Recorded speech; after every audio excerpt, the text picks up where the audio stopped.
తమిళనాడు దేవాలయాల రాష్ట్రంగా పరిగణించబడే తమిళనాడులో అధికారికంగా 38,000 దేవాలయాలు ఉన్నాయట. పల్లవులు, చోళులు, పాండ్యులు, నాయకర్లు, విజయనగర రాజుల ఏలుబడిలో అద్భుతమైన దేవాలయాలు నిర్మితమైనవి. అన్ని దేవాలయాల్ని మనం చూడలేం, కానీ వాటిలో కొన్ని ముఖ్యమైన దేవాలయాల్ని ఒక వరుస క్రమంలో ఎలా చూడాలో ఈ వీడియో ద్వారా తెలుసుకుందాం. ఇందుకోసం మా ప్రయాణాన్ని తిరుపతి నుంచి మొదలుపెట్టి తిరుత్తని, కంచి, అరుణాచలం, విరుధాచలం, కుంభకోణం, చిదంబరం, తాంజావూరు, శ్రీరంగం, మదురై, శ్రీవల్లిపుత్తూరు, తిరునల్వేలి, తిరుచెందూరు, రామేశ్వరం, కోయంబత్తూరు మీదుగా చెన్నై చేరుకోవడంతో మన యాత్ర ముగుస్తుంది. ఇంకెందుకు ఆలస్యం, మన ప్రయాణాన్ని మొదలు పెడదాం. ముందుగా మేము తిరుపతిని చేరుకుని శ్రీవారిని దర్శించుకుని అనంతరం శ్రీకాళహస్తీశ్వరిని కూడా దర్శించుకుని తిరుపతి బస్టాండ్ చేరుకుని తిరుపతి నుంచి కంచి వైపు మన ప్రయాణాన్ని మొదలుపెట్టాం. తిరుపతి నుంచి కంచికి సుమారు 106 కిలోమీటర్లు ఉంటుంది. సమయం 3 గంటల వరకు పడుతుంది. అయితే 60 కిలోమీటర్ల దూరంలో మనకి ఆంధ్ర, తమిళనాడు బోర్డర్లో ఒక ముఖ్యమైన దేవాలయం వస్తుంది. అదే తిరుత్తని సుబ్రహ్మణ్యేశ్వర స్వామి దేవాలయం. ఇది తిరుపతి నుంచి 60 కిలోమీటర్ల దూరంలో ఉంటుంది. ఇది తమిళనాడులోని 6 ముఖ్యమైన సుబ్రహ్మణ్యేశ్వర స్వామి దేవాలయాల్లో ఒకటి. తిరుత్తని దేవాలయం బస్టాండ్ నుంచి సుమారు 3 కిలోమీటర్ల దూరంలో ఉంటుంది. బస్సు మరియు ఆటో సౌకర్యం కూడా కలదు. ఒకవేళ మీరు మెట్లు ఎక్కి వెళ్ళాలంటే సుమారు 365 మెట్లు ఎక్కాల్సి ఉంటుంది. ఇది ఆంధ్ర, తమిళనాడు సరిహద్దుల్లో ఉండడం కారణంగా అనేక తెలుగు బోర్డులు మనకి ఇక్కడ కనిపిస్తూ ఉంటాయి. స్వామివారిని దర్శనం చేసుకుందాం. అత్యంత సుందరంగా, మనోహరంగా ఉంటుంది స్వామివారి దివ్య స్వరూపం. ఈ దేవాలయం మధ్యాహ్నం 12:30 నుంచి సాయంత్రం 5 వరకు మూసేసి ఉండడం కారణంగా లేటుగా దర్శనం చేసుకున్నాం. దర్శనానంతరం మేము భుజించిన పరోటా. ఇక్కడి నుంచి మా ప్రయాణం కాంచీపురానికి. తిరుత్తని నుంచి కాంచీపురం సుమారు 1.5 గంటల జర్నీ పడుతుంది. 60 కిలోమీటర్ల వరకు ఉంటుంది. మేము రాత్రిపూట కాంచీపురానికి చేరుకున్నాము. అక్కడ టీటీడీ దేవస్థానం వారి గెస్ట్ హౌస్ ఉంటుంది. కేవలం 300 రూపాయలకే మనకి ఒక పెద్ద విశాలమైన రూము లభిస్తుంది. ఒకవేళ మీరు కాంచీపురానికి వస్తే ఖచ్చితంగా టీటీడీ గెస్ట్ హౌస్లోనే ఉండడానికి ట్రై చేయండి. రూమ్ తీసుకున్న అనంతరం మేము భుజించిన అల్పాహారం. శుభోదయం ఫ్రమ్ కాంచీపురం. దేవాలయాల నగరం కాంచీపురానికి మీకు స్వాగతం. పల్లవుల చేత నిర్మించబడిన ఈ నగరంలో సుమారు 1000కి పైన దేవాలయాలు ఉండేవట. వాటిలో అనేక దేవాలయాలు శిథిలావస్థకు చేరుకోగా ముఖ్యమైన దేవాలయాలు మాత్రం సుమారు 300 వరకు ఉన్నాయి. అన్ని దేవాలయాల్ని మనం చూడలేం కాబట్టి వాటిలో కొన్ని దేవాలయాల్ని ఇప్పుడు సందర్శిద్దాం. ముందుగా మనం చేరుకున్నాము పంచభూతలింగ క్షేత్రాల్లో ఒకటైన ఏకాంబరనాథ దేవాలయానికి. ఇది పృథ్వీలింగం, అనగా పంచభూతాల్లో ఇది భూమిని సూచిస్తుంది. ఈ దేవాలయాన్ని మొదట్లో చోళరాజులు నిర్మించగా అనంతరం విజయనగర రాజు శ్రీకృష్ణదేవరాయలు ఎంతగానో అభివృద్ధి పరిచారు. కంచిలో చూడవలసిన ప్రధాన దేవాలయాలు, పంచభూతలింగ క్షేత్రాల గురించి ప్రత్యేకంగా వీడియో తీయడం జరిగింది. ఆసక్తి గలవారు అది చూడగలరు. ఒకవేళ మీరు ఏకాంబరనాథ దేవాలయానికి వస్తే ఈ ఇడ్లీ ప్రసాదాన్ని మాత్రం ఖచ్చితంగా రుచి చూడండి. అనంతరం మన ప్రయాణం శ్రీ మహావిష్ణువు 108 దివ్య దేశాల్లో ఒకటైన ఉలగనందన్ పెరుమాళ్ దేవాలయానికి. ఇక్కడ ఉలగనందన్ అంటే వామనుడు అని అర్థం.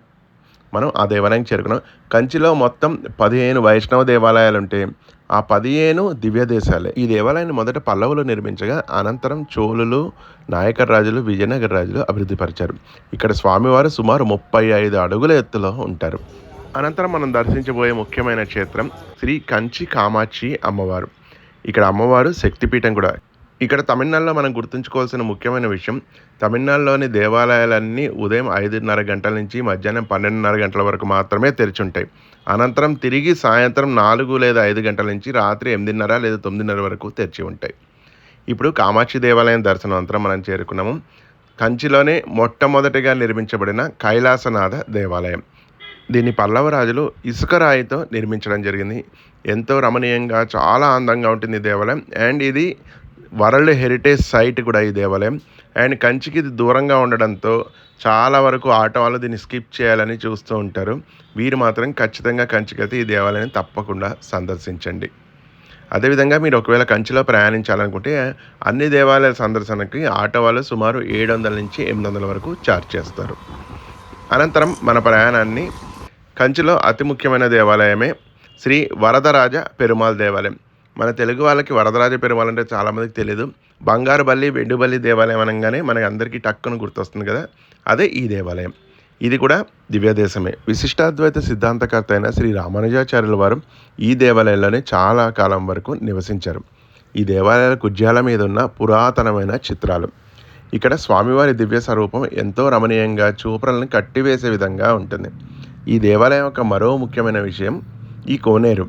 ఈ కోనేరులోనే 40 సంవత్సరాలకు ఒకసారి కనిపించే శ్రీ అత్తి వరదరాజస్వామి వారు ఉంటారు. అసలు అత్తివరదరాజ స్వామి వారంటే ఎవరు? దాని చరిత్ర ఏంటి? ఆ 48 రోజులు ఎలా జరుగుతుంది? అనే వాటి గురించి ప్రత్యేకంగా కూడా ఓ వీడియో తీయడం జరిగింది. ఆసక్తి గలవారు చూడగలరు. ఈ కంచిలోని ఈ దేవాలయాన్ని నిర్మించింది కూడా చోళరాజులు, అనంతరం అభివృద్ధి పరిచింది విజయనగర రాజులు. ఇదండి కంచి యొక్క విశేషాలు. కంచి అంటే దేవాలయాలు మాత్రమే కాదు, కంచి పట్టు చీరలు కూడా ప్రత్యేక పేరు. తమిళనాడు జీడిపిలో కంచి పట్టు చీరల వాటానే సుమారు 30% కన్నా ఎక్కువగా ఉంటుంది. మనం కంచి దర్శనానంతరం మన ప్రయాణాన్ని ఇక్కడి నుంచి సుమారు 130 కిలోమీటర్లు ప్రయాణించి అరుణాచలేశ్వరాన్ని దర్శించుకోవడానికి బయలుదేరుతాం. ఇదే కంచి బస్ స్టాండు. అరుణాచలం కోసం రెడీగా ఉన్న బస్సులు. తమిళనాడుకి ఓ ప్రత్యేకత ఉంది. అక్కడ గవర్నమెంట్ బస్సులు ఎలా ఉంటాయో అంతే సంఖ్యలో ప్రైవేట్ బస్సులు కూడా ఉంటాయి. కంచి నుంచి అరుణాచలం సుమారు 130 కిలోమీటర్లు. ప్రయాణ సమయం మాత్రం దారుణం, 4 గంటలైంది. మేము లంచ్ టైంలో బయలుదేరడం వల్ల మధ్యలో తినకపోవడం వల్ల ఇక్కడ అట్టిపళ్ళు కొనుక్కున్నాము మార్గ మధ్యలో. మేము సుమారు 4:30 గంటల తర్వాత అరుణాచలాన్ని అయితే చేరుకోవడం జరిగింది. అరుణాచలాన్ని ఇక్కడ తిరువన్నామలై అని పిలుస్తారు. తెలుగు వాళ్ళు విపరీతంగా వస్తున్నారు ఈ మధ్యకాలంలో. ఇది పంచభూత లింగాల్లో అగ్నిని సూచించే అగ్నిలింగం. మా 8 రోజుల ప్రయాణంలో మేము దాదాపుగా పబ్లిక్ ట్రాన్స్పోర్టేషన్ ఎక్కువ వాడాం.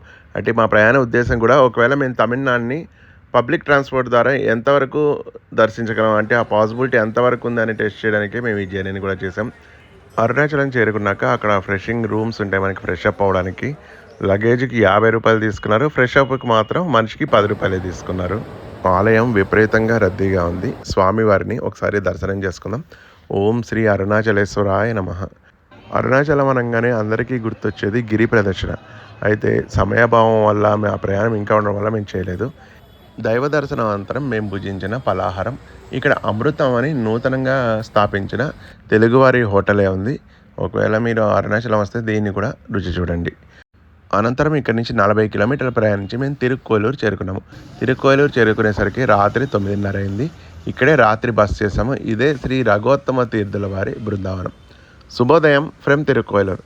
ఈరోజు మా ప్రయాణం తిరుక్కోయిలూరులోని రఘోత్తమ తీర్థుల బృందావనం, అనంతరం తిరుక్కోయిలూరు ఉలగనందన పెరుమాళ్ దేవాలయాన్ని సందర్శించడం. ద్వైత మత సిద్ధాంతాన్ని స్థాపించిన శ్రీ మధ్వాచార్యుల వారి శిష్య పరంపరలో శ్రీ రఘోత్తమ తీర్థుల వారు ఒకరు. ప్రస్తుతం మీరు చూస్తున్నదే రఘోత్తమ తీర్థుల వారి బృందావనం. ఈయన 15వ శతాబ్దపు ప్రముఖ ఆధ్యాత్మిక గురువు మరియు గొప్ప పండితుడు.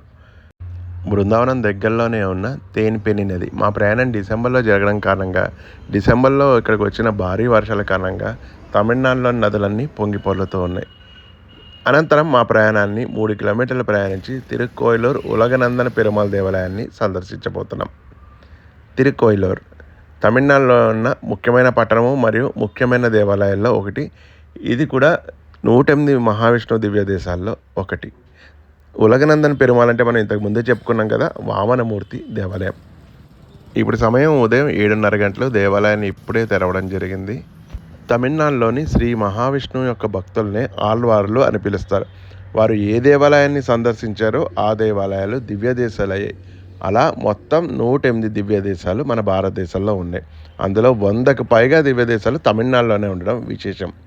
ఈ దేవాలయాన్ని ముఖ్యంగా 3 ఆళ్వార్లు సందర్శించి ఇక్కడే మోక్షం పొందారని చెప్తారు. ఈ దేవాలయాన్ని పంచకర్ణ క్షేత్రాల్లో ఒకటే చెప్తారు. అంటే శ్రీకృష్ణుడికి అంకితం చేయబడిన 5 ముఖ్యమైన క్షేత్రాల్లో ఒకటి.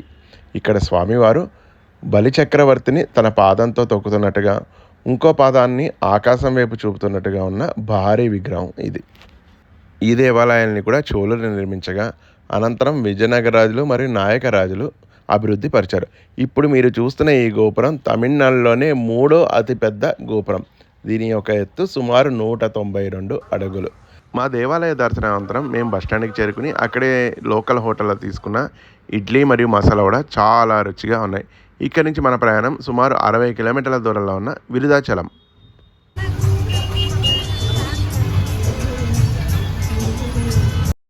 బస్సులో చూసారా ఎంత గోలగా ఉందో. అందుకే నేను మ్యాక్సిమం నా వీడియోస్ అన్నిటికీ వాయిస్ ఓవర్ ఇస్తూ ఉంటాను. సో తిరుక్కోయిలూరు నుంచి విరుదాచలం 62 కిలోమీటర్లు. అయితే నేరుగా విరుదాచలానికి మాకు బస్ దొరకలేదు. ఇక్కడ దగ్గరలోనే 32 కిలోమీటర్ల దూరంలోనే ఉలందూరుపేట అని ఉంటుంది. మొదటగా ఉలందూరుపేట చేరుకుని అక్కడి నుంచి మేము విరుదాచలానికి చేరుకున్నాము. ఇవన్నీ తమిళనాడులోని నార్త్ కోస్టల్ ప్రాంతాలు. ఈ ప్రాంతాలు కొంచెం డ్రైగా ఉంటాయి. ఆర్థికంగా కూడా కొంచెం వెనకబడిన ప్రాంతాలు. ఇదే ఉలందూరుపేట బస్టాండు. ఇక్కడ మళ్ళీ పావుగంట వెయిట్ చేయడంతో మాకు విరుదాచలానికి బస్సు లభించింది. ఇక్కడ నుంచి విరుదాచలం 30 కిలోమీటర్లు. ఈ నార్త్ పార్ట్ ఆఫ్ తమిళనాడులో రోడ్లు చిన్నగా ఉన్నప్పటికీ చాలా నీట్గా ఉన్నాయి. మనం విరుదాచలం బస్టాండ్కి చేరుకున్నాం. ఇక్కడ సందర్శించబోయే ముఖ్యమైన దేవాలయం శ్రీ విరుదాచలేశ్వర స్వామి దేవాలయం. ఇప్పుడు సమయం సుమారు 11 గంటలైంది. ఆలయం 12కే మూసేస్తారట. సో మేము వెంటనే దేవాలయం దర్శనానికి బయలుదేరుతున్నాం. కావేరీ నది తీరాన సుమారు 5 ప్రాకారాలతో నిర్మితమైన ఈ దేవాలయాన్ని చోళ గొప్ప రాయనైన సెంబియన్ యువరాణి చేత 9వ శతాబ్దంలో నిర్మించబడింది. ఎలా అయితే మహావిష్ణువుకి 108 దివ్య దేశాలు ఉంటాయో అలానే పరమేశ్వరుడికి 275 దివ్య దేవాలయాలు ఉంటాయి. వాటినే పాదల పట్ర క్షేత్రాలు అంటారు. అందులో ముఖ్యమైనది ఈ దేవాలయం. ఈ దేవాలయాన్ని వృద్ధాచలం అని కూడా పిలుస్తారు. వృద్ధ అంటే పురాతనమైందని, అచలం అంటే చలనం లేని కొండ అని అర్థం. అనగా పురాతనమైన కొండ అని ఈ దేవాలయం యొక్క అర్థం. అందుకే ఇక్కడ దేవుణ్ణి వృధగిరీశ్వర స్వామి అని కూడా పిలుస్తారు. ఈ దేవాలయాన్ని వృధ కాశీ అని కూడా పిలుస్తారట. ఎలా అయితే కాశీలో మనం గంగానదిలో స్నానం చేసి ఈశ్వరుని దర్శిస్తే మోక్షం లభిస్తుందో, అలాగే ఇక్కడ దగ్గరలో ఉన్న మణిముత్తార్ నదిలో స్నానమాచరించి స్వామివారిని దర్శించుకుంటే కూడా మోక్షం ప్రాప్తి లభిస్తుందిట. వృధ కాశీలో కాశీ కంటే గాలి ఎక్కువ అనే సామెత కూడా ఇక్కడ ప్రచారంలో ఉంది. అందుకే దేవాలయ సమీపంలోని నది వద్ద దహన సంస్కారాలు, అస్థికల్ని నదిలో కలిపే వంటి కార్యక్రమాలు కూడా ఇక్కడ జరుపుతారు. ఇప్పుడు ఒకసారి స్వామివారిని దర్శించుకుందాం. శ్రీ వృధాంబికై సమేత వృధగిరీశ్వర స్వామివారు, విరుదాచలం. ఈ దేవాలయం మరో ప్రత్యేకత 5 అనే సంఖ్యతో ముడిపడి ఉండడం. 5 ప్రాకారాలు, 5 గోపురాలు, 5 ఉపాలయాలు, 5 ధ్వజస్తంభాలు, స్వామివారికి 5 పేర్లు, 5 వినాయక దేవాలయాలు, 5 రథాలు. ఈ దేవాలయం యొక్క మరో ఆకర్షణ ప్రస్తుతం మనం చూస్తున్న 100 స్తంభాల మండపం. ఎటు చూసిన స్తంభాలు, వాటి మీద అద్భుతమైన చిత్రాలతో, ద్రావిడ నిర్మాణ శైలితో అప్పటి రాజుల గొప్పతనాన్ని చాటి చెప్పే విధంగా ఉంటాయి ఈ స్తంభాల మీద ఉన్న శిల్పాలు. పరమేశ్వరుడు ఈ భూమి మీద 5 ప్రదేశాల్లో తాండవం చేశారట. అందులో ఆనంద తాండవం చేసిన ప్రదేశమే ఈ విరుదాచలం. ఇదండి విరుదాచలం యొక్క విశేషాలు. ఈ భారీ దేవాలయాన్ని మాకు సందర్శించడానికి సుమారు 1.5 గంటల సమయం అయితే పట్టింది. దేవాలయం దర్శనం అనంతరం ఇక్కడ దేవాలయం దగ్గరలో ఉన్న శ్రీ కృష్ణ భవన్ అనే ప్యూర్ వెజ్ రెస్టారెంట్లో మేము భోజనం చేయడం జరిగింది. భోజనం ఎంతో రుచికరంగా ఉంది. అనంతరం మేము విరుదాచలం బస్టాండ్కి చేరుకుని అక్కడి నుంచి సుమారు 38 కిలోమీటర్లు ప్రయాణించి భువనగిరి చేరుకున్నాం. భువనగిరి అనేది ఈ విరుదాచలం నుంచి చిదంబరం వెళ్ళే మార్గ మధ్యలో వస్తుంది. భువనగిరి నుంచి చిదంబరం కేవలం 7 కిలోమీటర్లు మాత్రమే. ఈ భువనగిరిలోనే శ్రీ మంత్రాలయ గురు రాఘవేంద్ర స్వామి వారి జన్మస్థలం ఉంది. శిథిలావస్థలో ఉన్న శ్రీ రాఘవేంద్ర స్వామి వారి గృహాన్ని ప్రస్తుతం మంత్రాలయ మఠంగా మార్చడం జరిగింది. ఈ ప్రదేశంలోనే శ్రీ రాఘవేంద్ర స్వామి వారు 15వ శతాబ్దంలో జన్మించడం జరిగింది. ఇదే నూతనంగా అభివృద్ధి పరిచిన శ్రీ మంత్రాలయ గురు రాఘవేంద్ర స్వామి వారి జన్మస్థలము. గురు రాఘవేంద్ర స్వామి వారు తన జీవిత కాలంలో ఎక్కువ భాగం ఈ భువనగిరి దగ్గరలోని కుంభకోణం పరిసర ప్రాంతాల్లోనే నివసించడం జరిగింది. మన తెలుగు నేల చేసుకున్న అదృష్టం శ్రీ రాఘవేంద్ర స్వామి వారు బృందావన ప్రవేశానికై ఆంధ్రప్రదేశ్లోని ప్రాంతాన్ని సెలెక్ట్ చేసుకోవడమే. ఈ భువనగిరి విశిష్టతను వివరిస్తూ కూడా ప్రత్యేకంగా ఒక వీడియో తీయడం జరిగింది. ఈ మఠం కూడా ఉదయం 7:30 గంటల నుంచి మధ్యాహ్నం 12:30 గంటల వరకు, తిరిగి సాయంత్రం 4 గంటల నుంచి రాత్రి 8 గంటల వరకు మాత్రమే తెరిచి ఉంటుంది. మేము ఈ ప్రదేశం చేరుకునే సమయానికి సుమారు మధ్యాహ్నం 2 గంటలు కావడంతో ప్రధాన గర్భాలయాన్ని మూసేయడం జరిగింది. ఓం శ్రీ గురు రాఘవేంద్రాయ నమః. ఇది ఒకప్పటి పాత గృహము. అనంతరం మా ప్రయాణం ఇక్కడి నుంచి కేవలం 7 కిలోమీటర్ల దూరంలోనే ఉన్న చిదంబరానికై బయలుదేరాము. చిదంబరం చోళుల మొదటి రాజధాని. ఇక్కడే తెల్లై నటరాజస్వామి దేవాలయం ఉంది. ప్రపంచంలోనే అతిపెద్ద శివాలయమే ఈ నటరాజస్వామి దేవాలయం. అయితే మేము చిదంబరం చేరుకున్న తర్వాత ముందుగా దేవాలయాన్ని దర్శించుకోకుండా ఇక్కడి నుంచి సుమారు 40 కిలోమీటర్ల దూరంలో ఉన్న గ్రేట్ లివింగ్ చోళ టెంపుల్లో ఒకటైన గంగైకొండ చోళపురానికై బయలుదేరాము. దీని గురించి మేము పబ్లిక్ ట్రాన్స్పోర్టేషన్ బదులుగా ప్రత్యేకంగా ప్రైవేట్ ఆటోని మాట్లాడుకుని వెళ్ళడం జరిగింది. సుమారు అప్ అండ్ డౌన్కి వాళ్ళు 1700 వరకు ఛార్జ్ చేశారు.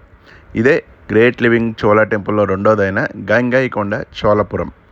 ప్రఖ్యాత చోళ చక్రవర్తి రాజరాజ చోళుని కుమారుడైన రాజేంద్ర చోళుడు కావేరి నుంచి గంగా నది వరకు తన రాజ్యాన్ని విస్తరించి ఆ విజయానికి ప్రతీకగా నిర్మించబడిన దేవాలయమే ఈ గంగైకొండ చోళపురం. గంగైకొండ అంటే గంగా నదిని జయించిన వాడు అని అర్థం. ఇదే చోళుల యొక్క చివరి రాజధాని కూడా. రాజరాజ చోళుడు తన రాజధానిని తాంజావూరుకు మార్చగా, రాజేంద్ర చోళుడు తాంజావూరు నుంచి గంగైకొండ చోళపురానికి తన రాజ్యాన్ని మార్చాడు. ఈ great living of Chola temples గురించి కూడా నేను ఒక ప్రత్యేక వీడియో తీయడం జరిగింది. ఈ దేవాలయం తన తండ్రి నిర్మించిన తాంజావూరు బృహదేశ్వరాలయ దేవాలయానికి ఒక నకలు వలె, అంటే ఒక జిరాక్స్ మాదిరిగా ఉంటుంది. అయితే బృహదేశ్వర దేవాలయం కన్నా ఈ దేవాలయంలోని శిల్ప సంపద ఉన్నతమైనవిగా ఉంటాయి. ఇప్పుడు ముందుగా మనం స్వామివారిని దర్శించుకుందాం. హర హర మహాదేవ. ఈ దేవాలయంలో లింగం కూడా భారీ స్థాయిలో ఉంటుంది. ఈ దేవాలయాన్ని సామాన్య శకం 1003 నుంచి 1010 మధ్యకాలంలో నిర్మించారు. అనంతరం చోళులు ఈ ప్రాంతాన్ని సుమారు 250 సంవత్సరాలు రాజధానిగా చేసుకుని పరిపాలించారు. ఎన్నో దాడులు ప్రతిదాడులు ఎదుర్కొన్నప్పటికీ ఈ దేవాలయం ఇప్పటికీ స్థిరంగా నిలిచి ఉంది. చోళులు తమిళనాడులో దాదాపు 2000కు పైగా దేవాలయాల్ని నిర్మించారు. అయితే వాటిలో అత్యుత్తమమైన దేవాలయాలుగా 4టిని సెలెక్ట్ చేసి వాటినే గ్రేట్ లివింగ్ ఆఫ్ చోళ టెంపుల్గా పిలువబడి వాటిని యునెస్కో వరల్డ్ హెరిటేజ్ సైట్లో స్థానం కల్పించారు. అందులో రెండో దేవాలయమే మనం చూస్తున్న ఈ గంగైకొండ చోళపురం. ఈ దేవాలయ ప్రాంగణంలో ఒక పెద్ద బావి ఉంది. రాజేంద్ర చోళుడు తన గెలిచిన రాజ్యాలన్నిటి నుంచి నీటిని తెచ్చి ఈ బావిలో వేసేవాడు. చివరిగా తన గంగా తీర ప్రాంతాన్ని జయించి అక్కడి నుంచి గంగా జలాన్ని తెచ్చి ఈ బావిలోని నీటిలో కలపడం జరిగింది.